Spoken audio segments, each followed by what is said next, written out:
Help us para na maintindihan po ito, understand.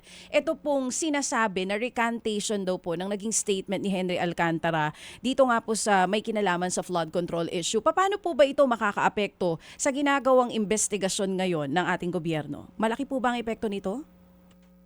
Kung totoo man na merong recantation si Engineer Alcantara, ay sa tingin ko hindi naman masyadong malaking setback yan dun sa investigasyon at saka dun sa prosecution ng sinumang nasasangkot dito. Dahil number one, marami pa namang ibang mga dokumento at mga ebidensya maliban sa kanyang testimonya. Mm-hmm. Pangalawa, marami din naman iba pang mga nagbigay na ng kanilang sinumpaang salaysay tungkol dun sa anomalya. Kaya those will not be affected by the recantation of Alcantara. So kung meron pang ibang sapat na ebidensya para magkaroon ng probable cause, dapat tuloy pa rin yung pagpa-file ng kaso. At kung meron naman to the finding of the Sandigan Bayan, proof beyond reasonable doubt, there could still be a conviction. Ang mas malaking epekto nung recantation kay Engineer Alcantara.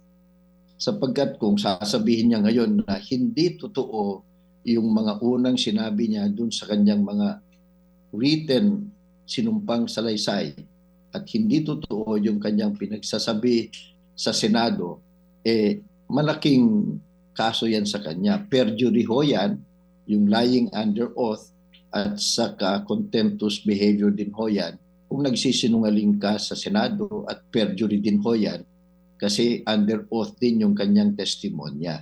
So he can be prosecuted unless he can show na yung mga ginagawa niya noon talagang vitiated consent o napilitan lang siya sapagkat merong totoo at grabing threat sa kanya o persa ginamit sa kanya.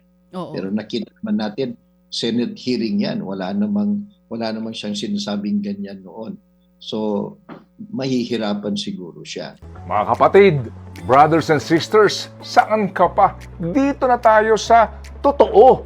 Dito na tayo sa True FM. Mga kapatid, mag-subscribe and follow po kayo sa social media accounts ng True Network PH. Yan po kami. Hanapin nyo lang True Network PH, Facebook, Instagram, YouTube, TikTok, and podcast.